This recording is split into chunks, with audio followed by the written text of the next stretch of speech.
আসসালামু আলাইকুম প্রিয় শিক্ষার্থী বন্ধুরা, আশা করি সবাই ভালো আছো। আমি বৃষ্টিক অর্থনীতির একটি গুরুত্বপূর্ণ প্রশ্ন নিয়ে তোমাদের সামনে হাজির হয়েছি। একটা চিত্র দেওয়া আছে, ওই চিত্র থেকে আমাদেরকে বলতে হবে কোন ধরনের বাজার, আর চিত্রের লাভ অথবা ক্ষতির পরিমাণ কত, আর উৎপন্ন বন্ধের বিন্দু ব্যাখ্যা করতে হবে। আমরা মনোযোগ সহকারে প্রথম থেকে শেষ পর্যন্ত ক্লাসটি দেখবো ইনশাল্লাহ। আর তোমাদের একটা কথা বলে রাখি, এই ক্লাসটা দেখার আগে অবশ্যই তোমাকে পূর্ণ প্রতিযোগিতামূলক বাজারে একটি ফার্মের স্বল্পকালের ভারসাম্যের যে প্রশ্নটা আছে ওইটা একটু দেখে আসো। পূর্ণ প্রতিযোগিতামূলক বাজারে একটি ফার্মের স্বল্পকালীন ভারসাম্যের যে প্রশ্নটা, ওটার অ্যান্সার দেখে আসো। পূর্ণ প্রতিযোগিতামূলক বাজারে স্বল্পকালীন একটি ফার্মের স্বাভাবিক মুনাফা, অস্বাভাবিক মুনাফা এবং ক্ষতির যে প্রশ্নটা আছে ওটার অ্যান্সার দেখে তারপরে ক্লাসটা দেখো, অনেক সহজ মনে হবে তোমাদের কাছে। ওকে, সমাধান শুরু করি। নাম্বার 1,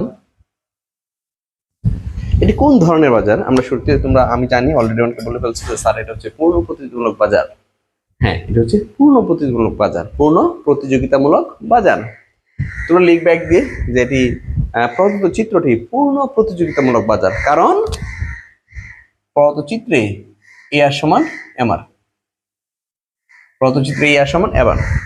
আমরা কি লিখবো যে প্রদত্ত চিত্রটি পূর্ণ প্রতিযোগিতামূলক বাজারের, কারণ চিত্রে এ আর is equal to M R. ব্যাস, আমরা জানি এক চিঠি আর পূর্ণ প্রতিযোগিতার পার্থক্য এটা, এক চিঠিয়ায় এ আরটা বড় হয় এম আর থেকে, এক চিঠিয়ে এ আরটা এম আর থেকে বড় হয়। তাহলে এক চিঠি হচ্ছে এ আর গ্রেটার দেন এম আর, আর পূর্ণ প্রতিযোগিতা হচ্ছে এ আর সমান এম আর। আমরা লিখবো প্রদত্ত চিত্রটি পূর্ণ প্রতিযোগিতামূলক বাজারে, কারণ চিত্রে এ আর সমান এম আর।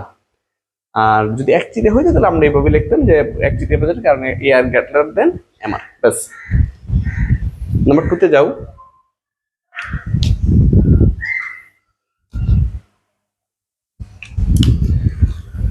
চিত্রের ফার্মের লাভের বা ক্ষতির পরিমাণ কত?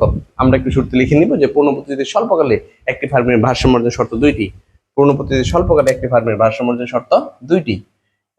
ক নম্বর হচ্ছে প্রয়োজনীয় শর্ত হচ্ছে এম আর সমান এমসি, লিখে নিব যে প্রয়োজনীয় শর্ত এম আর সমান এমসি, ক্ষতি দিয়ে লাগবে পর্যাপ্ত শর্ত এমসি রেখার ঢাল, এমসি রেখার ঢাল গ্রেটার দেন এম আর রেখার ঢাল, এমসি রেখার ঢাল গ্রেটার দেন এম আর রেখার ঢাল। হ্যাঁ, তো কি করলাম? পূর্ণ প্রতিযোগিতায় স্বল্পকালে একটি ফার্মের ভারসাম্যের শর্ত দুইটি, এম আর সমান এমসি, আর দ্বিতীয় শর্ত হচ্ছে পর্যাপ্ত শর্ত হচ্ছে এমসি রেখার ঢাল গ্রেটার দেন এম আর রেখার ঢাল। আর স্বল্পকাল শব্দটা তুমি এখানে বলতে পারো, কারণ হচ্ছে এখানে যা আছে এমসি, এসসি, এভিসি এগুলো সব স্বল্পকালের। দীর্ঘকাল হলে অবশ্যই এসসি আর আগে এল হবে, এমসি আর আগে এল হবে, এল উল্লেখ থাকা জরুরি। আর স্বল্পকালে এস এটা উল্লেখ থাকতেও পারে, উল্লেখ নাও থাকতে পারে। অর্থাৎ ইকোনমিক্সের সকল ব্যয়ের আগে যদি এস উল্লেখ না থাকে তাও সেটা এস স্বল্পকাল, তবে দীর্ঘকাল হতে হলে অবশ্যই এল উল্লেখ থাকতে হবে। তাহলে তোমাকে যদি কখনো জিজ্ঞাসা করা হয় টিসি কোন টিসি, এল টিসি না এস টিসি, অবশ্যই আমি বলবো এস টিসি। এমসি কোন এমসি, এস এমসি। কারণ স্বল্পকালের ব্যবহার এত বেশি, এস থাকলেও স্বল্পকাল, এস না থাকলেও স্বল্পকাল। আমরা লিখবো পূর্ণ প্রতিযোগিতায় স্বল্পকালে একটি ফার্মের ভারসাম্যের শর্ত দুইটি। এক নম্বর প্রয়োজনীয় শর্ত এম আর সমান এমসি, দুই নম্বর পর্যাপ্ত শর্ত এমসি রেখার ঢাল গ্রেটার দেন এম আর রেখার ঢাল। এরপর লিখবো নির্ণয় প্রদত্ত চিত্র অঙ্কন করে ফার্মের ক্ষতি অথবা লাভের পরিমাণ নির্ণয় করা হলো। এরপর কি করবো? এই চিত্রটা অঙ্কন করবা, চিত্র অঙ্কন করে এরপর আমরা লিখবো চিত্রে ভূমিকা উৎপাদন লম্বকে আই দাম নির্দেশ করা হলো। ই বিন্দুতে ভারসাম্যের শর্ত যদি পালিত হয়, ই হচ্ছে ভারসাম্য বিন্দু। ভারসাম্য শর্ত পালিত হচ্ছে কোন বিন্দুতে? ই বিন্দুতে। ভারসাম্য শর্ত কয়টা? দুইটা। এম আর এমসি সমান হতে হবে। তুমি দেখো ই বিন্দুতে এম আর এমসি সমান, যে এম আর রেখা আর হচ্ছে এমসি রেখা পরস্পর ই বিন্দু সেট করছে, তার মানে ই বিন্দুতে এম আর এমসি পরস্পর কি সমান? আমরা জানি ম্যাথমেটিক্সের জগতে জ্যামিতিক ক্ষেত্রে দুইটা রেখা পরস্পর যেখানে সেট করে অথবা স্পর্শ করে, দুটি রেখা পরস্পর যেখানে সেট করে অথবা স্পর্শ করে ওই বিন্দু সমান হয়।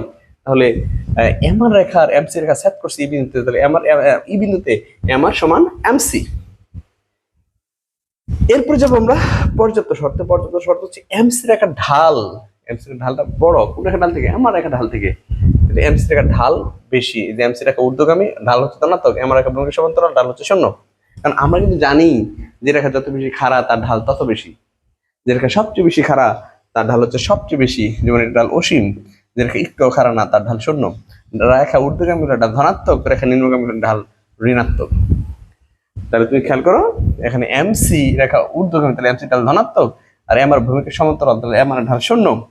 অবশ্যই ধনাত্মক শূন্য থেকে বড় হয়ে থাকে। তাহলে আমরা বলতে পারি যে দ্বিতীয় যে শর্তটা আছে এমসি রেখার ঢাল গ্রেটার দেন এম আর রেখার ঢাল, অর্থাৎ এমসি রেখার ঢালটা এম আর রেখার ঢাল থেকে বেশি, এই শর্তটা পালিত হয়েছে।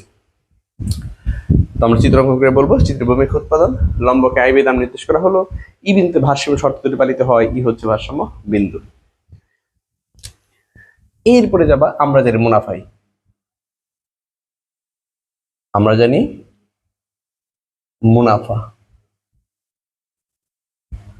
মুনাফাকে গ্রিক অক্ষর পাই দ্বারা প্রকাশ করি TR minus TC, total revenue total cost.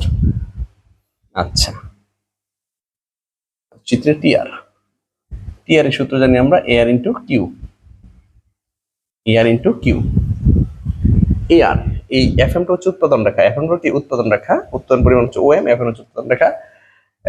এই রেখাকে যে রেখা যেই বিন্দুতে ছেদ করে অথবা স্পর্শ করে ওই বিন্দু থেকে ভূমিকা পর্যন্ত হচ্ছে তার মান। এই এফএম রেখাকে যে রেখা যেই বিন্দুতে ছেদ করে অথবা স্পর্শ করে ওই বিন্দু থেকে ভূমিকা পর্যন্ত তার মান, যেমন এসি স্পর্শ করছে এফ বিন্দুতে তাহলে এসি হচ্ছে এফএম, এভিসি স্পর্শ করছে ই বিন্দুতে তাহলে এভিসি ছেদ করছে ই বিন্দুতে তাহলে এভিসি কতটুকু ইএম, এআর সেট করছে ই বিন্দুতে তাহলে এর কতটুকু ইএম, এমআর সেট করছে ই বিন্দুতে এমআর কতটুকু ইএম। অর্থাৎ এফএম রেখাকে যে রেখা যে বিন্দুতে সেট করা তো স্পর্শ করে ওই বিন্দু থেকে ভূমিকা পর্যন্ত হচ্ছে তার মান। তাহলে আমি যদি তাকাই এআর, এআর সেট করছে ই থেকে ই বিন্দুতে তাহলে ই থেকে ভূমিকা পর্যন্ত হচ্ছে ইএম, আর উৎপাদন পরিমাণ হচ্ছে ওএম, উৎপাদন ফিক্স করে দেওয়া আছে ওএম।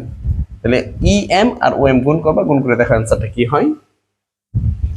তুমি যদি এটাতে গুণ করতে যাও তাহলে কিন্তু ভুল হয়ে যাবে, তুমি এটাতে গুণ করলে গুণ করবা কি ও ই এম স্কয়ার, না ভুল হবে। জ্যামিতিক ক্ষেত্রে মনে রাখবা যোগ বিয়োগ গুণ ভাগ এগুলো সব দেখতে হয় চিত্র দেখে করতে হয়। আমি একদম ইন্টারমিডিয়েট টু মাস্টার্স পর্যন্ত সকল ক্ষেত্রে ইকোনমিক্সের যত গুণ আছে এইভাবে করে নিবে তোমরা। ধরো এবিসি এবিডি, তোমাকে বলছে এবি আর এডি গুণ করো, তাহলে যে কাজটা করবা এই লম্বক থেকে ভূমিক দিকে দাগ টানো, ভূমিক থেকে ওই বিন্দু থেকে, হ্যাঁ লম্বক দিকে দাগ টানো, এখানে একটা বিন্দু দিয়ে দিবে, তোর সি দিলাম, তাহলে অ্যান্সার হচ্ছে এ বি সি ডি। এখন মজার বিষয় হচ্ছে এই যে দাগ টানছি এই দাগটা ইকোনমিক্সে টানতে হয় না, এই দাগটা টানা থাকে, এই দাগটা না থাকে, যেমন এই যে এই দাগটা না থাকবো, তো এই দাগটা না থাকলে তোমাকে যখন বলবো এ বি আর এডি গুণ করো, তাহলে এ বি আর এডি যদি গুণ করো তুমি যে চতুর্ভুজ বা আয়তাকারটা পাবা সেটা হচ্ছে answer A B C D. যেমন আমি আরেকটা যদি দেখাই, ধরো ইএম ও, ইএম ও গুণ করতে বলছে তোমাকে, তাহলে ই থেকে ভূমিকা একটা দাগ টানবা আর ও থেকে লম্বা একটা দাগ টানবো, যে দাগ টানবো এখানে আরেকটা বিন্দু মিলিত হবে, ধরো P1। তাহলে আমি এখন ইএম আর ওএম যদি গুণের অ্যান্সারটা বলি, ইএম আর ওএম এর অ্যান্সার যদি বলি গুণফলের, আমাকে বলতে হবে ও পিওন ইএম, ও পিওন ইএম, যে আয়তকার অথবা বর্গাকারটা পাইছি।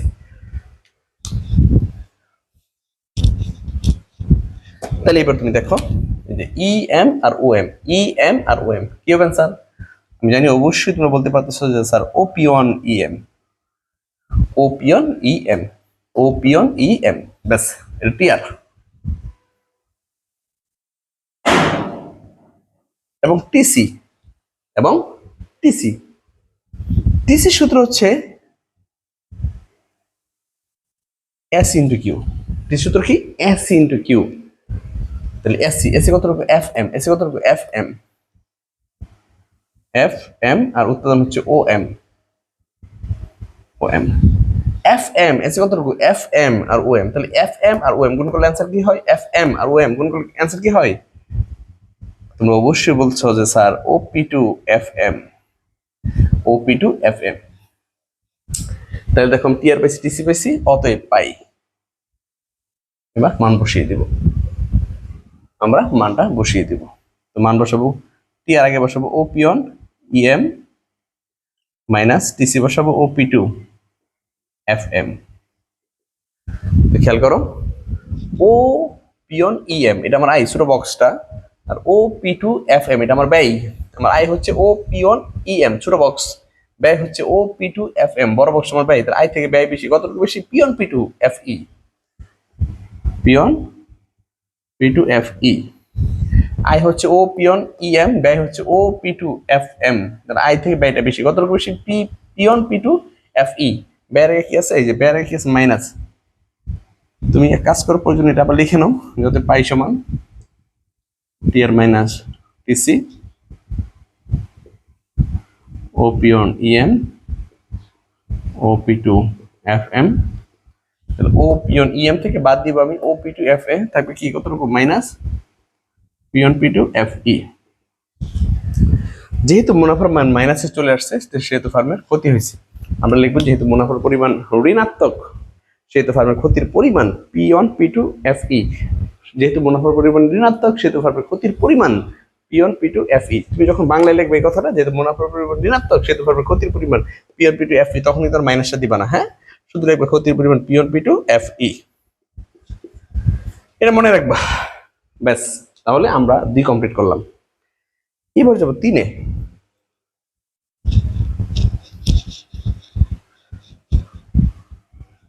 হ্যাঁ, 3-এ বলছে যে চিত্রে উত্তোলন বন্ধের বিন্দু ব্যাখ্যা করো।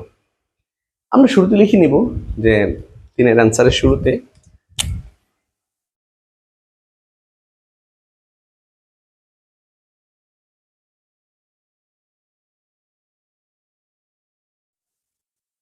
লিখে নিব যে পূর্ণ প্রতিযোগিতামূলক বাজারে স্বল্পকালে একটি ফার্মকে 2 ধরনের ব্যয় বহন করতে হয়। পূর্ণ প্রতিযোগিতামূলক বাজারে স্বল্পকালে একটি ফার্মকে 2 ধরনের ব্যয় বহন করতে হয়, যথা স্থির ব্যয় এবং পরিবর্তনশীল ব্যয়। স্বল্পকালে কোনো ফার্ম যদি পরিবর্তনশীল ব্যয় উঠানোর পর স্থির ব্যয়ের কোনো অংশ উঠাতে পারে তাহলে ফার্ম উৎপাদন চালিয়ে যাবে। আর যদি পরিবর্তনশীল ব্যয় উঠানোর পর স্থির ব্যয় কোনো অংশ উঠাতে পারে না অথবা পরিবর্তনশীল ব্যয় উঠাতে পারে না তাহলে ফার্ম উৎপাদন বন্ধ করে দিবে। একে বলা হয় উৎপাদন বন্ধের বিন্দু। কি বলছি? পূর্ণপ্রতি স্বল্পকালে একটি ফার্মকে 2 ধরনের ব্যয় বহন করতে হয়, স্থির ব্যয় এবং পরিবর্তনশীল ব্যয়। ফার্ম যদি স্থির ব্যয় পরিবর্তনশীল ব্যয় উঠানোর পর স্থির ব্যয়ের কোনো অংশ উঠাতে পারে তাহলে ফার্ম উৎপাদন চালিয়ে যাবে, ক্ষতি স্বীকার করে উৎপাদন চালিয়ে যাবে। আর যদি পরিবর্তনশীল ব্যয় কভার করার পর স্থির ব্যয়ের কোনো অংশ উঠাতে না পারে অথবা পরিবর্তনশীল ব্যয়টাই কভার করতে না পারে, পরিবর্তনশীল ব্যয়টাই উঠাতে না পারে তাহলে ফার্ম উৎপাদন বন্ধ করে দিবে। একেই বলে উৎপাদন বন্ধের বিন্দু।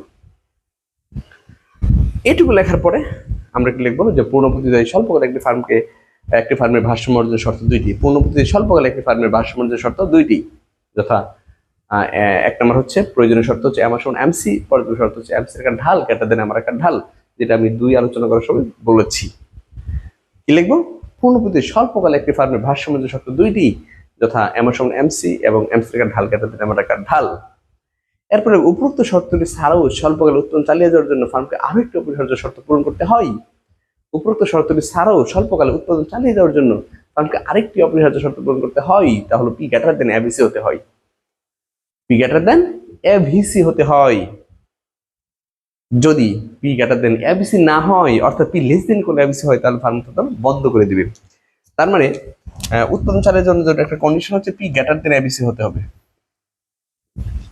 উপরোক্ত শর্তটি ছাড়াও স্বল্পকালে উৎপাদন চালিয়ে যাওয়ার জন্য আরেকটি অপরিহার্য শর্ত হলো পি গ্রেটার দেন এবিসি হতে হবে। এই পি গ্রেটার দেন এবিসি হলে ফার্ম উৎপাদন চালিয়ে যাবে, লাভ হলেও চালিয়ে যাবে, ক্ষতি হলেও চালিয়ে যাবে। কখন চালিয়ে যাবে? P greater than ABC. তাহলে কখন যদি তোমার কাছে কোনো প্রশ্ন আসে, ব্রিফ কোশ্চেন হিসেবে আসে যে একটি ফার্ম কখন উৎপাদন চালিয়ে যাবে, কখন উৎপাদন চালিয়ে যাবে, তো টেনশনে পড়ে যাবে আবার কি ধরনের প্রশ্ন, কখন উৎপাদন চালিয়ে যাবে, আমি বলবো কিভাবে, তুমি বলো এইভাবে, দেখে পি আর এবিসি দেখে একটি ফার্ম কখন উৎপাদন চালিয়ে যাবে। পি যদি বড় হয় এবিসি দেখে তাহলে তুমি লিখবা একটি ফার্ম উৎপাদন চালিয়ে যাবে তখন যখন পি গ্রেটার দেন এবিসি হবে। একটি ফার্ম উৎপাদন চালিয়ে যাওয়ার শর্ত কি? P greater than AVC. আর একটি ফার্ম উৎপাদন বন্ধ করে দেবে কখন? যদি এটা হয় চালিয়ে যাওয়ার শর্ত, তাহলে সমান হলে এবিসি বন্ধ করে দিবে অথবা পি লেস দেন এবিসি হলে বন্ধ করে দিবে। সমান হলে অথবা পি লেস দেন এবিসি হলে ফার্ম উৎপাদন বন্ধ করে দিবে। আচ্ছা, এটা বিষয়টা যদি আমি তোমাদেরকে বুঝাইতে চাই, যেমন ধরো এসি 2 অংশ থাকে, একটা হচ্ছে এবিসি একটা হচ্ছে এফসি। আমরা জানি স্বল্পকালে ধরো এটা 40, এটা 60, এটা হচ্ছে 100। অর্থাৎ একটা পরিবর্তন করতে আমার 100 টাকা ব্যয় হয়, যার মধ্যে স্থির ব্যয় 40 আর পরিবর্তনশীল ব্যয় 60, আর টোটাল ব্যয় 100 টাকা। আমি দাম পাইছি ধরো এখানে 120 টাকা, তাহলে লাভ হয়েছে আমার 20 টাকা। আমার ব্যয় হচ্ছে 100 টাকা, লাভ 120 টাকা, তাহলে লাভ হয়েছে 20 টাকা। অবশ্যই উৎপাদন চালিয়ে যাবো। 110, লাভ হয়েছে আমার 10 টাকা। আমি উৎপাদন চালিয়ে যাব 90, আমার ক্ষতি হয়েছে 10 টাকা, কারণ আমার ব্যয় হচ্ছে 100 টাকা, দাম পাইছি আমি 90 টাকা, ক্ষতি হয়েছে কত টাকা? 100 টাকা। এখানে হচ্ছে উৎপাদন চালিয়ে যাবো কি যাবো না, ওইটা শর্ত এখানে, ওইটার প্রশ্নটা আমার এখানে আসে। যখন ক্ষতি হয়, ক্ষতি কত হয়েছে? 10 টাকা ক্ষতি হয়েছে। আমি এখানে দেখবো স্থির ব্যয় আছে কিনা। এই যে স্থির ব্যয়, আমরা জানি স্থির ব্যয় হচ্ছে এমন একটা ব্যয় উত্তর না করলেও ফার্মকে বহন করতে হয়, উত্তর না করলেও ফার্মকে বহন করতে হয় স্থির ব্যয়। তাহলে স্থির ব্যয় কত টাকা? 40 টাকা। উত্তর না করলেও যদি 40 টাকা বহন করতে হয় তাহলে আমার ক্ষতি আছে 40। স্বল্পকালে উৎপাদন বন্ধ করে দিলে ফার্ম ক্ষতি হবে কত টাকা? ক্ষতি হবে এখানে 40 টাকা ক্ষতি হবে।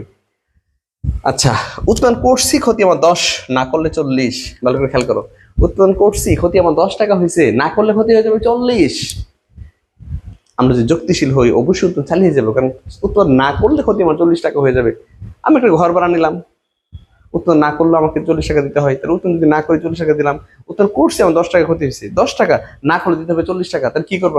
চালিয়ে যাবো, কারণ না করলে উৎপাদনটা আমার কি হয়? বেশি হয়, আর ক্ষতিটা আমার বেশি হয়। আচ্ছা, তাহলে এখানে উৎপাদন করলে ক্ষতি হয় আমার 10 টাকা, না করলে হয় 40 টাকা। আমি উৎপাদন চালিয়ে যাবো, কারণ উৎপাদন বন্ধ করে দিলে ক্ষতি আমার বেশি হবে। এখানে পি দেখো যে পরিবর্তনশীল ব্যয় কভার করার পরে, এই যে পরিবর্তনশীল ব্যয় কভার করছে, অর্থাৎ 90 টাকার মধ্যে 60 টাকা এখানে পরিবর্তনশীল ব্যয় কভার করছে, উঠাইছে।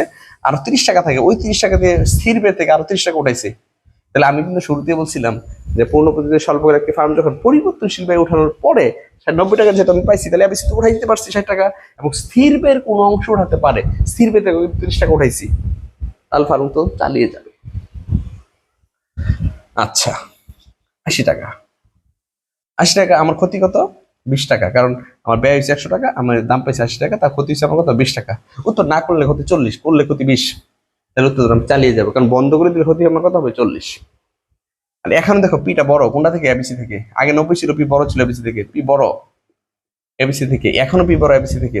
এবার দেখো আমি ধরো পি এর মান দিলাম 60 টাকা।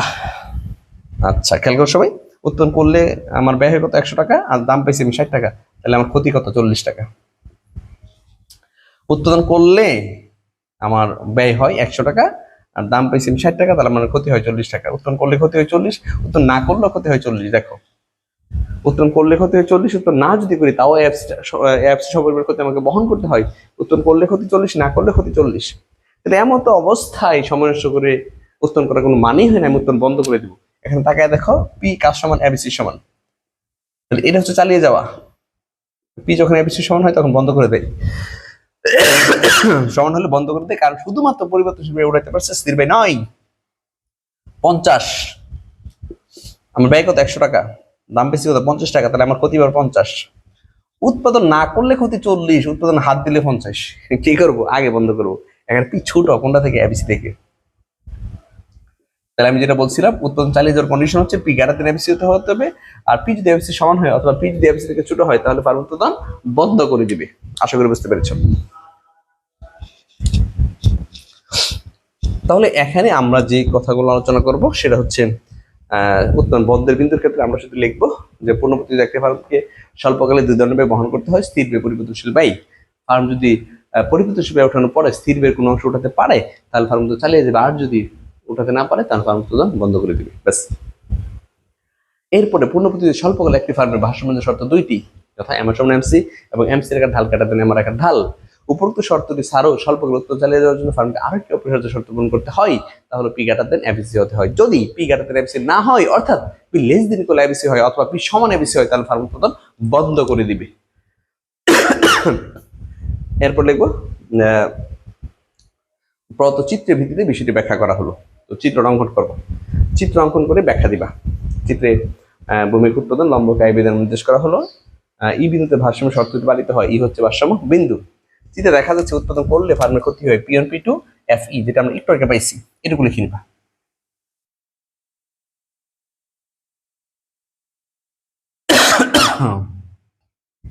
আমি আবার একটু বলি, চিত্রটা অঙ্কন করবো, অঙ্কন করে ব্যাখ্যা দেবো। চিত্রের ভূমির উৎপাদন লম্বকে আই বিধান নির্দেশ করা হলো, ই বিন্দুতে ভারসাম্য শর্তটি পালিত হয়, ই হচ্ছে ভারসাম্য বিন্দু। চিত্রে দেখা যাচ্ছে উৎপাদন করলে ফার্মের ক্ষতি হয় P one P two F E, যেটা আমি 2 নম্বরে দেখাইছি। এবার আমরা খুঁজবো উৎপাদন না করলে কত ক্ষতি হয়, যেটা একটু আগে তুলনা করছি। উৎপাদন না করলে ক্ষতি কত হয়? উৎপাদন করলে যত ক্ষতি হয়, না করলে যদি তত ক্ষতি হয়, তাহলে ফার্ম উৎপাদন বন্ধ করে দিবে। উৎপাদন করলে যত ক্ষতি হয়, না করলে যদি তত ক্ষতি হয়, তাহলে ফার্ম উৎপাদন বন্ধ করে দিবে। তাহলে খুঁজবো উৎপাদন করলে ক্ষতি হয়, না করলে কত ক্ষতি হয়। উৎপাদন করলে ক্ষতি হয় P one P two F E, যেটা পাইছি মাত্র। এবার খুঁজবো আমরা না করলে ক্ষতি কতটুকু হয়। আমরা লিখবো উৎপাদন না করলে ফার্মের ক্ষতি হয় টিএফসি এর সমান, টিএফসি এর সমান চিত্রে টিএফসি আমরা বের করবো। টিএফসি হচ্ছে সূত্র হচ্ছে এএফসি ইনটু কিউ, টিএফসি সূত্র হচ্ছে এএফসি ইনটু কিউ। এখানে কিন্তু এএফসি নাই, কিন্তু এএফসি একটা সূত্র আছে। এএফসি সূত্র হচ্ছে এসি মাইনাস এভিসি, এএফসি সূত্র এসি মাইনাস এভিসি। তাহলে এসি মাইনাস এফিসি, এসি কতটুকু, AC F M, F M, আর এবিসি হচ্ছে ইএম, ইএম কি উদার উৎপাদন বুঝি আমরা। তো এফ এম এর কিন্তু উৎপাদন রেখা, এই উৎপাদন রেখা কি, যে রেখা যে বিন্দুতে ছেদ করে অথবা স্পর্শ করে ওই বিন্দু থেকে ভূমিরেখা পর্যন্ত তার মান। তাহলে ওই যে এফ এম কে এসি স্পর্শ করছে এই বিন্দুতে, তাহলে এফ এম হচ্ছে, এসি হচ্ছে এফ এম, এবিসি স্পর্শ করছে এই বিন্দুতে, তাহলে এবিসি হচ্ছে ইএম, তাহলে এফ এসি হচ্ছে এফ এম, দিলাম আমি এফ এম, এবিসি ইএম, দিলাম আমি ইএম, আর কিউ উৎপাদন। এফ এম থেকে যদি ইএম তুমি বাদ দিয়ে দাও থাকে এফ ই ইন্টু উৎপাদন, উৎপাদন ও এম যে কথা, পিয়ন ই একই কথা, P one two P two F একই কথা। আমি দৈর্ঘ্যপূর্ণ প্রশ্ন দেবো, দৈর্ঘ্য পেয়েছি এফ ই, তার প্রশ্ন দেবো এ বরাবর পিয়ন ই, হিসাব করতে সুবিধা হবে। তাহলে এবার তুমি দেখো এফ ই আর পিয়ন ই, এফ ই আর পিয়ন ই গুণ করলে কি দাঁড়াচ্ছে, P one P two F E, P one P two F E. এটা টিএফসি, স্থির বায়ু, অর্থাৎ উৎপাদন না করলে ফার্মের ক্ষতি হয় P one P two F E, উৎপাদন না করলে ফার্মের ক্ষতি হয় P one P two F E. আমি উৎপাদন করছি এখনো ক্ষতি P one P two, P one P two F E. তাহলে দেখো উৎপাদন না করলেও F P one P two F E, করলেও P one P two F E, তার অবশ্যই উৎপাদন কি করবো, বন্ধ করে দিব। আমি এখানে লিখবো চিত্রে দেখাচ্ছে উৎপাদন করলে ফার্মের যে পরিমাণ ক্ষতি হয়, চিত্রে করলে, চিত্রে দেখা যাচ্ছে উৎপাদন করলে ফার্মের যে পরিমাণ ক্ষতি হয়, উৎপাদন না করলে ফার্মকে স্থির রাখলে সেই পরিমাণ ক্ষতির সম্মুখীন হতে হয়। এমন অবস্থায় ফার্ম উৎপাদন বন্ধ করে দিবে। চিত্রে দেখা যাচ্ছে উৎপাদন করলে ফার্মের যে পরিমাণ ক্ষতি হয়, না করলে সেই পরিমাণ ক্ষতি বহন করতে হয়। এমন অবস্থায় ফার্ম উৎপাদন বন্ধ করে দিবে। চিত্রে ই হলো উৎপাদন বন্ধের বিন্দু। আশা করি সবাই বুঝতে পেরেছো। আমার কাজ যদি ভালো লাগে তুমি তো বন্ধু বান্ধব সবাইকে আমার অনলাইন ক্লাসের বিষয়ে শেয়ার করো। ভালো থাকো, সুস্থ থাকো, আসসালামু আলাইকুম।